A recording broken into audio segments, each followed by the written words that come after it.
Before we jump into the episode, I just want to let everyone know that I recorded a bulk of this during a winter storm. Winter storm doesn't really do it justice. I think we had a potentially record setting blizzard. In some places, I think it got up to like 33 to 36 inches, and the drifts were above my car. I had to dig out chest high snow all the way to the edge of the driveway. It was absurd to say the least. And as such, I was very angry, and I had a lot of wine, which is really what I want to get around to saying. I had a lot of wine while recording this episode, and you might be able to pick up on that. It might seem a little off kilter, but it was fun, and so I kept it in. And my wife thought it would be smart to let everyone know that I will be reading through dialogues, and so I'll be going back and forth between Socrates and Alcibiades. I assumed that most of you would be able to pick that up, but just in case that isn't quite obvious, I just wanted to announce it now. With all that said, let's get into it. Hello, my fellow heathens, and welcome to another episode of Heretical Heathenry. I thought this week I would do something a bit different. Rather than focusing on niche heathen topics, I want to talk about something I've been reading for the past week or two. I've gone through it twice. I probably need to go through it a few more times to really wrap my head around it, and that will be Alcibiades 1 by Plato. So over the past, I'd say, year or so, I've been on an ancient Greek kick, and I think the whole world is sort of feeling this. We can sense there's something wrong with not just our culture, but it seems like cultures across the world, nations are going to war. Things are feeling very World War III-esque. And during these times of chaos and turmoil, people often turn to the past, and I guess I'm just following a cosmic pattern that's flowing through me.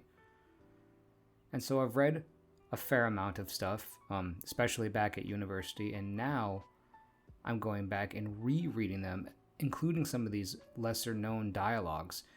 I was sailing through the turbulent waters of Reddit the other day, and I found the Iamblician curriculum. It's sort of a gathering of what people think that Iamblichus might have required of his particular students to really become proper theurgists and Platonists, and I thought, why not follow suit and read some of these dialogues? I read some of the dialogues when I was at university. As I mentioned, I read the Republic, or at least snippets of it. I read the Phaedo. I feel like I read a few other ones, but now I think I should go back and why not follow this curriculum and just read through them all? With that said, let's get into the dialogue. This divine work opens up with two characters, Alcibiades and Socrates. Alcibiades is sort of a young man who's getting ready to step out into the world, and in particular into the political world of Athens, and he's confronted by Socrates. And I kind of laughed when I first read this, because Socrates sort of shows up and says, look, I whom your first lover, I've ignored you for a long time, I've been watching your every single move, and my higher being, my daimon, has prevented me from speaking to you. But now as you enter into political life, it is pushing me to finally have words with you. And this is crazy to me. It's real ex-girlfriend energy.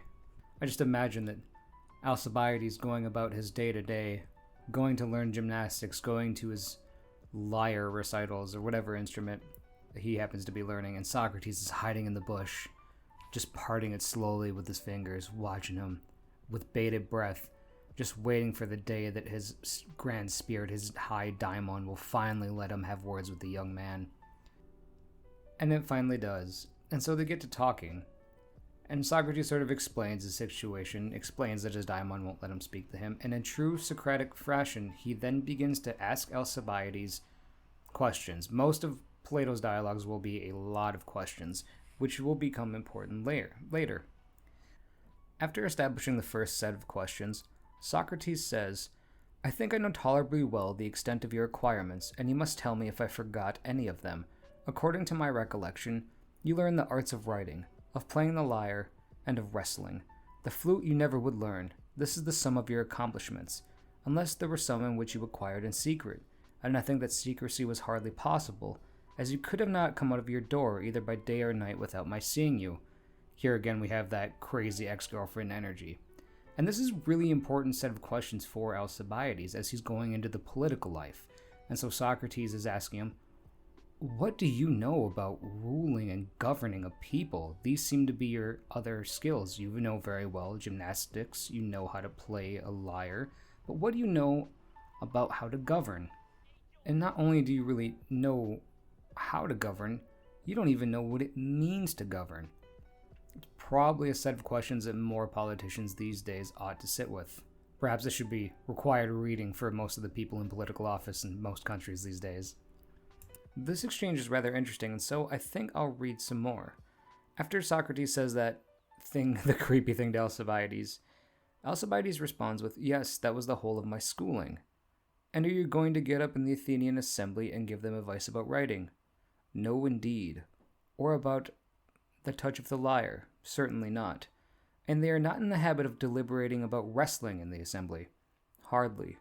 "Then what are the deliberations in which you propose to advise them?" "Surely not about building." And he goes on like this for quite some time, in order to establish what sort of advice Alcibiades has for the Athenian people. A bit later in the dialogue, Socrates asks, "Then what about the concerns of theirs will you advise them? About war, Socrates, or about peace, or about any other concerns of the state?" "You mean, when they deliberate with whom they ought to make peace and with whom they ought to go to war in what manner?" "Yes." "And they ought to go to war with those whom it is better to go to war?" "Yes." "And when it is better?" "Certainly." "And for as long as time is better?" "Yes." So here we have the first hints of what it means to be in the assembly of Athens. We are concerned with, at least partially, and this is true of all modern nation states, when we ought and ought not to go to war. And from here, Socrates asks a very interesting set of questions. He sort of asks, well, what is the art of which, let's say, going to war, not going to war, is a particular instantiation of, or what Socrates might call an excellence in. For instance, at one point in the dialogue, he says, an excellent in wrestling is gymnastics. And so, during this set of questions, we sort of see what seems like an attestation of Plato's idea of the forms. There seems to be this higher form, gymnastics, which these lower things like maybe wrestling and boxing are all participating in, which I think is kind of interesting to see that in these dialogues when we're not directly addressing the forms. And it's been something that I've been mulling over for a few weeks. What is the higher forms in which our sort of mundane activities are participating in? When I'm doing bloat, is there a sort of, let's say, excellence of bloat, a higher form in which I'm participating in? And would that be something like worship? It's very interesting, it's very confusing. Thankfully, Alcibiades is also confused, and so him and Socrates again go back and forth. Socrates says, "Let me put this matter in another way. What do you call the goddesses who are the patronesses of the art?" "The muses, do you mean, Socrates?" "Yes, I do. And what is the name of the art which is called after them?" "I suppose that you mean music." "Yes, that is my meaning. And what is the excellence of the art of music? As I told you truly that the excellence of wrestling was gymnastics. What is the excellence of music? To be what?" "To be musical, I suppose." "Very good. And now please to tell me what is the excellence of war and peace. As the more musical was the more excellent, or the more gymnastical was the more excellent, tell me, what names do you give the more excellent in war and peace?" And here he trips Alcibiades up, because Alcibiades isn't very sure. And neither was I through the first reading, but it makes sense later on in this dialogue. A bit later, Socrates says, "But you surely know what are the charges with which we bring against one another when we arrive at the point of making war, and in what name we give them?" "Yes, certainly, we say that deceit or violence has been employed, or that we have been defrauded." "And how does this happen? Will you tell me how? For there may be a difference in the manner." "Do you mean by how, Socrates? Whether we suffered things justly or unjustly?" And this is where the culmination of the first set of arguments leads, the examination of what justice is, and how it is that we know justice. This is sort of a funny exchange between Alcibiades and Socrates. Socrates sort of makes jest at Alcibiades, saying like, "Oh, you wise man, you must know what justice is, and to know what justice is, you must have had a great teacher, and so you should point me to that teacher so I too may be as enlightened as you." A very funny, a very sarcastic remark, though he claims to be sincere, and I'm not sure if the writer intended him to be so. From here, Socrates has an interesting set of arguments, and he starts asking, well, what does it mean for a thing to be just, and how do we come to know what justice is? Do we discover it on our own, or were we taught by a great teacher? Now, I find this deeply interesting as it seems that all of us have a sort of idea of justice or what it means for a thing to be just. Yet no one really taught us what justice is.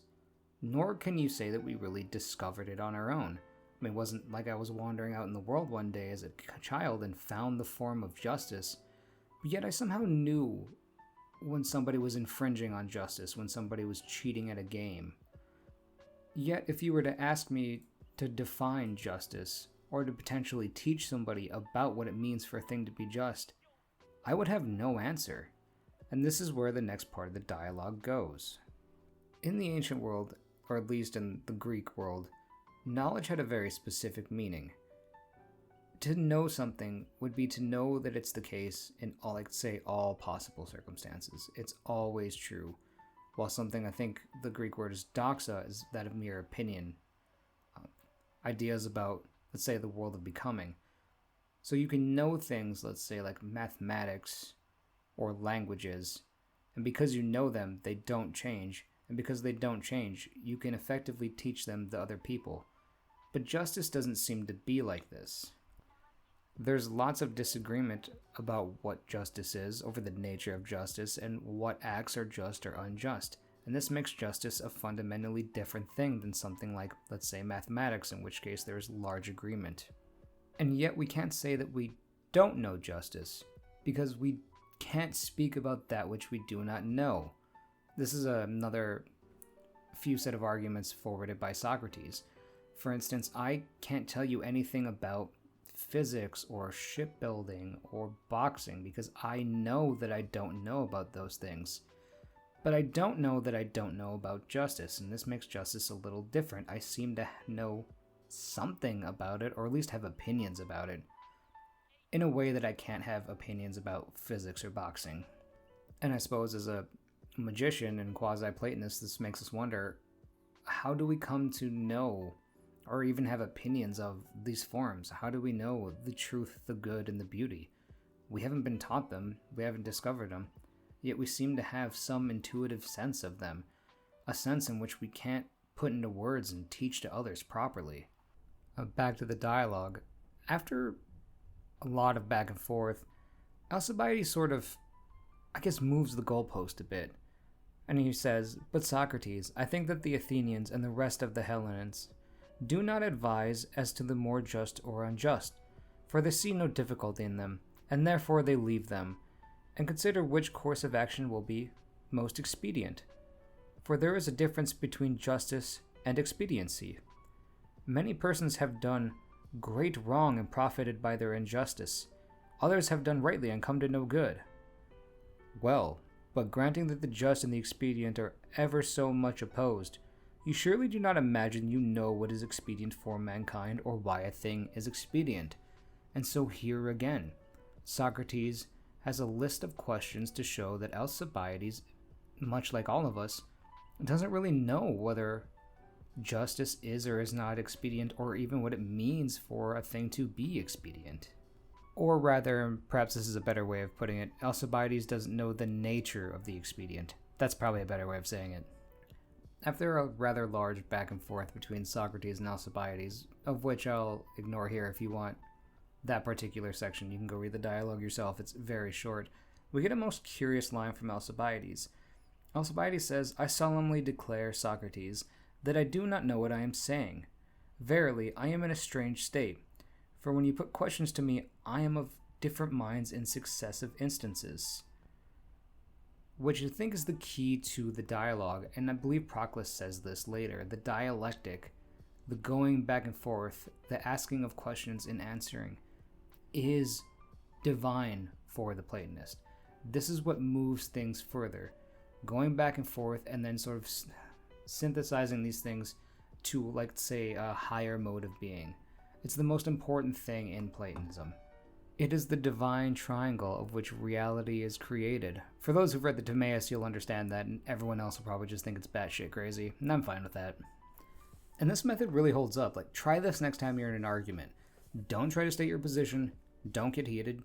Just fucking kick back and just ask questions. And watch how quickly you'll see somebody's mind come undone.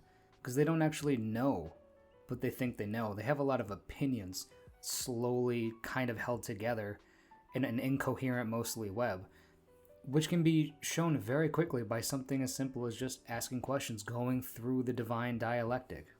Something else I noticed when reading this dialogue is that on the first read-through, I found myself struggling, and it was really hard for me to understand what was happening. Then on the second read-through, it was a lot easier and things started flowing. And magic, in a lot of ways, is like that. Well, really, all of life is like that. It's sort of like you're cutting grooves into the fabric of reality, and once those grooves are cut, let's say the energy flows easier. You see this when, let's say, starting a new workout routine. You might go to the gym once, and it might be hard, might kill you. You'll be sore for days, you won't want to go back. But if you keep going, over time it becomes easier, it becomes a pattern, it becomes a part of who you are. I suppose this is karma in the Eastern sense. Sorry if I'm rambling, I've had a bit of wine tonight. But magic's the same way. The first time you do a spell, it may not work. But then the more you do it, the easier it gets, and the stronger that spell seems to get. That includes even prayers to saint. There's a prayer to, I think it's Saint Anthony that people use for finding their keys when they're lost. I think it's Anthony. Double check that. And I'm sure the first time somebody prayed to Saint Anthony for lost keys, they didn't find it. Now, it seems that even if you don't buy the sort of Christian overlay, the prayer still works regardless. Well, that was a fun little detour, and I think I'm going to keep it in. And let's get back to the dialogue. A bit later in the dialogue, Socrates asks Alcibiades, let's see if, how do I put this? He sort of asks Alcibiades who it is he's competing against, and of course Alcibiades responds with, the men around me, as most people probably would. Alcibiades admonishes the statesmen, points out that the current set of statesmen are all rather pathetic. And he says, "But now, as they have become politicians without any special training, why should I have the trouble of learning and practicing, for I know well the light of nature I shall get the better of them." And of course Socrates is shocked by this. He says, "My dear friend, what a sentiment, and how unworthy of your noble form and of your high estate." And Socrates doesn't like this from Alcibiades, and he says, "Suppose that you are going to steer a ship into action. Would you only aim at being the best pilot on board? Would you not, while acknowledging that you must possess this degree of excellence, rather look to your antagonists, and not, as you are now doing, to your fellow combatants? You ought to be so far above the latter that they will not even dare to be your rivals, and, being regarded by you as inferiors, will do battle for you against the enemy. This is the kind of superiority with which you must establish over them, if you mean to accomplish any noble action really worthy of yourself and of the state. So don't look to do these petty rivals, and for those of us in the Western world, boy can we see this as each politician is constantly taking pot shots and tweeting and putting out stupid videos, trying to attack one another. You should be of such astute virtue that all others look up to you, which Alcibiades doesn't quite understand at this point. And so in order to really drive this point home, Socrates points that how you could look to other people, other rival cities, and compare oneself to that rather than to your fellow combatants.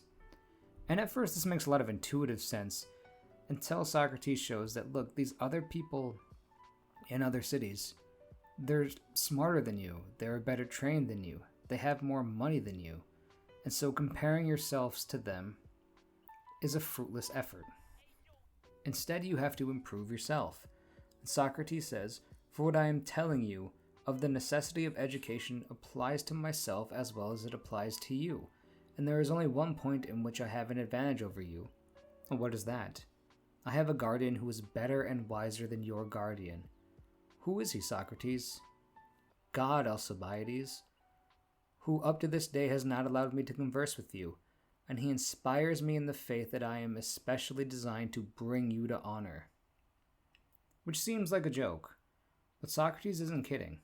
Of course, what God means to Socrates and to the people of ancient Athens is probably different than how we think of it now, and please keep that in mind moving forward. And if the word God triggers you, maybe you're not mature enough to keep listening to me in particular. Because I have a host of opinions that people would find deeply problematic from all sides of the spectrum. So Socrates thinks that Alcibiades, and all of us really, must turn towards God to develop virtue. And Socrates says, in what sort of virtue? Plainly in the virtue of good men. Who are good in what? Those, clearly, who are good in the management of affairs. Again, we're talking about the state. What sort of affairs? Equestrian affairs? Certainly not. You mean, then, that about them we should have recourse to horsemen? Yes. Well, naval affairs? No. You mean that we should have recourse to sailors about them? Yes. Then what affairs, and who do them? The affairs which occupy the Athenian government. And when you speak of gentlemen, do you mean the wise or the unwise? Obviously the wise.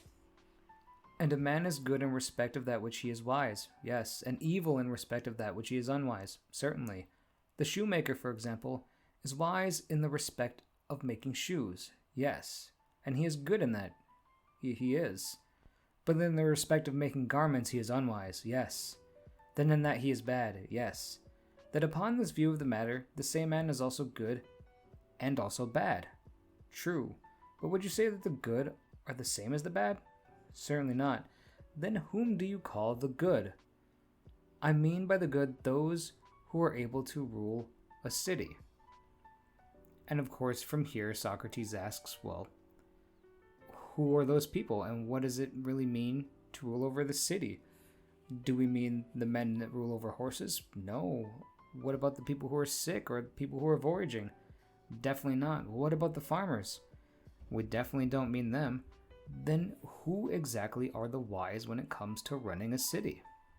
And what is it that they are wise in? And what would you say of a state?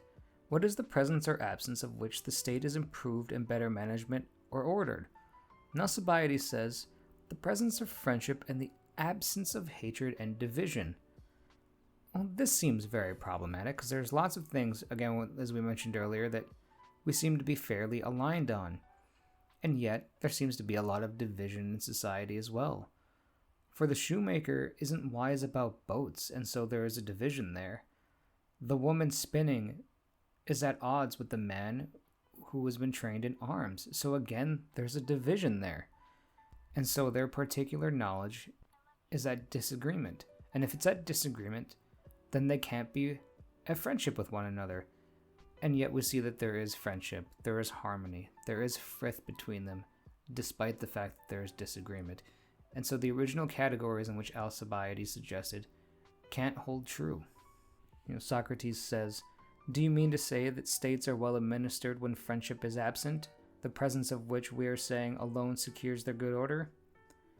Alcibiades responds, but I should say that there is friendship among them, for this reason, that the two parties respectively do their own work. We're talking again about a variety of different people, but in this case, men and women's work. Ooh, that's going to be triggering for a lot of modern people. Oh no!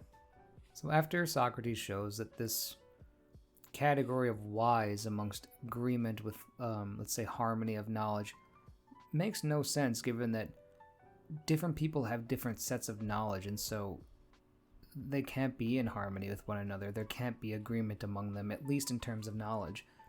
Alcibiades finally admits, I do not know what I am saying, and I have long been unconsciously to myself in a most disgraceful state. Socrates replies, nevertheless, cheer up. At 50, if you had discovered your deficiency, you would have been too old, and the time for taking care of yourself would have passed away. But yours is the just age at which discoveries should be made. And here we see the beginnings of the next move of the dialogue, is that in order to really, say, rule a people, or to even be a good person, in order to climb the ladder of virtues, you first have to know yourself. Which begs the question, who am I and what does it mean to know the self? And this is the next section of the dialogue. From here we get a dialogue about a shoemaker and a harper and how the instrument of the harper and the instrument of the shoemaker are different from the shoemaker themselves. And it's a bit of a long dialogue. I'm going to jump towards, I guess, like the middle part, maybe even the end, and just start reading. I think that'll be the most efficient way to do this. Then what shall we say of the shoemaker? Does he cut with his tools or only with his hands? With his hands as well. He uses his hands too? Yes. And does he use his eye in cutting leather? He does. And we admit that the user is not the same thing which he uses? Yes. Then the shoemaker and the harper are to be distinguished from the hands and feet which they use? Clearly. And does not a man use the whole body? Certainly. And that which he uses is different from that which is used. True. Then a man is not the same as his own body. That is the inference. What is he then? I cannot say. Nay, you can say that he is the user of the body, yes. And the user of the body is the soul. Yes, the soul. A bit later. Man is one of three things. What are they? Soul, body, or both together forming a whole? Certainly.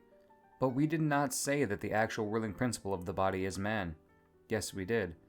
And does the body rule over itself? Certainly not. It is the subject, as we are saying. Yes. Then that is not the principle which we are seeking. It would seem not. But may we say that the union of the two rules over the body, and consequently that this is man? Very likely. Then the most unlikely of all things, for if one of the members is subject, the two cannot possibly rule. True. But since neither the body, nor the union of the two, is man, either man has no real existence, or the soul is man. Just so. Is anything more required to prove that the soul is man?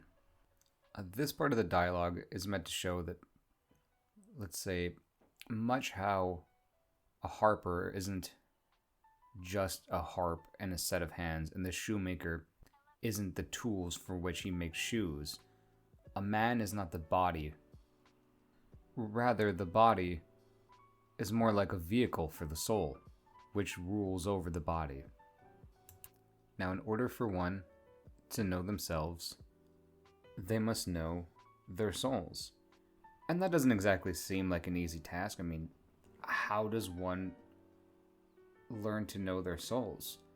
Souls, unlike, let's say, our particulars, our bodies, can't be learnt through other people, or we can't sort of put it off on other people's shoulders in the way that, let's say, I don't have to learn about my health because I can go to a doctor, nor do I have to worry about my particular diet because I can see a nutritionist. But there's not an expert in my particular soul. I have to do that work on my own.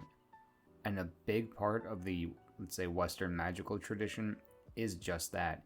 You really do learn to get familiar with yourself and who you are. But Socrates and Plato aren't magicians, are they? At this point in the dialogue, we get probably one of the more well-known back and forths about the eye, which I'll read for you now. Consider, if someone were to say to the eye, see thyself, as you might say to a man, know thyself, what is the nature and meaning of this precept? Would not his meaning be that the eye should look at which it would see itself? Certainly. And what are there objects in looking at which we see ourselves? Clearly, Socrates, in looking at mirrors and the like. Very true. And then is there not something of the nature of our mirror in our own eyes? Certainly. Did you ever observe that the face of the person looking into the eye of another is reflected as in a mirror, and in the visual organ which is over against him, and which is called the pupil, there is a sort of image of the person looking? That is quite true. Then the eye looking at another eye, and that in the eye which is most perfect, and which is the instrument of vision, will there see itself. That is evident. But looking at anything else, either in man or in the world, and not to what resemble this, it will not see itself. Very true. Then if the eye is to see itself, it must look at the eye and that part of the eye where the sight is, in virtue of the eye resides. True. Which is really interesting, as it implies something unique about the ancient world. They clearly understood how multiple organs work, and they understood that light is coming in via the pupil, or I guess in ancient Greece you'd say maybe fire is coming out of the pupil, as they seem to have this sort of elemental worldview, which you see more in the Timaeus. And if the soul, my dear Alcibiades, is ever to know herself, must she not look at the soul, especially at that part of the soul in which her virtue resides, and to any other which is like this? I agree, Socrates. And do we know any part of our souls more divine than that which has to do with wisdom and knowledge? There is none. Then this is the part of the soul which resembles the divine, and he who looks like this, and at the whole class of things divine, will be most likely to know himself clearly. And self-knowledge we agree to be wisdom. True. And so there we have it. In order to know thyself, in order to know the soul, we have to look towards knowledge and wisdom. Which is quite interesting. What exactly does that mean? For me, it makes me think of the first two trees on the Kabbalah. I believe the first two trees are knowledge and wisdom. And I haven't quite learned the Kabbalah to a sufficient amount to really rant properly about it. But I know one of the things that some people say you should do, rather, is meditate on those two spheres. What is knowledge like? What does it feel like? Is it a outgoing thing? Is it a receiving? Is it masculine? Is it feminine? So in my experience, knowledge feels more like an active, sort of like a phallic activity, like I'm actively doing something. Whereas understanding is that more feminine side, that receiving, that something just came to me moment. From here, Socrates tells Alcibiades, look, without knowing yourself, you can't really know your own goods and evils. And if you don't know your own goods and evils, you don't know your soul, then you really can't be a statesman. Socrates says, cities then, if they are to be happy, do not want walls or trims or docks or numbers or size, Alcibiades, without virtue. Indeed, they do not. And you must give the citizens virtue if you mean to administer their affairs rightly or nobly. Certainly. But can a man give that which he has not? Impossible. Then you or anyone who means to govern and superintend not only himself and things of himself, but the state and the things of the state must in the first place acquire virtue. That is true. Socrates then says, you have not therefore to obtain power or authority in order to enable you to do what you wish for yourself and the state, but justice and wisdom. Clearly, you and the state, if you act wisely and justly, will act according to the will of God. Certainly. And as I was saying before, you will look only at what is bright and divine, and act with a view to them. Yes. In that mirror, you will see and know yourself and your own good. Yes. And so you will act rightly as well. Yes. In which case, I will be security for your happiness. And I accept your security. And this brings us pretty much to the end of the dialogue. We went all this way to find out that we are not our particulars. I am not my fingers. I am not my hands. I am not my body. I am a soul. In order to be a good ruler, in case of the dialogue, a good ruler of a state, but I think that it more has to do with ourselves. In order to be a good ruler, I have to know myself. And in order to know myself, I have to know that which is closest to the divine. I have to understand my soul, and I have to look towards the divine, so that I may brightly glow, so that my luminous body may shine like the sun. I think we'll end it here, folks. This has been a really fun time, and I'm glad to do something other than just this sort of like focused myopic heathenry. If you guys like this sort of content, and if you like the Alcibiades, let me know. Shoot me a message. Again, you can find me at X at Ashen Awakening or Heretical Heathenry. I'm on Substack as Heretical Heathenry. Also on Telegram if any of you have a Telegram account. Thank you everybody for listening. Have a great night.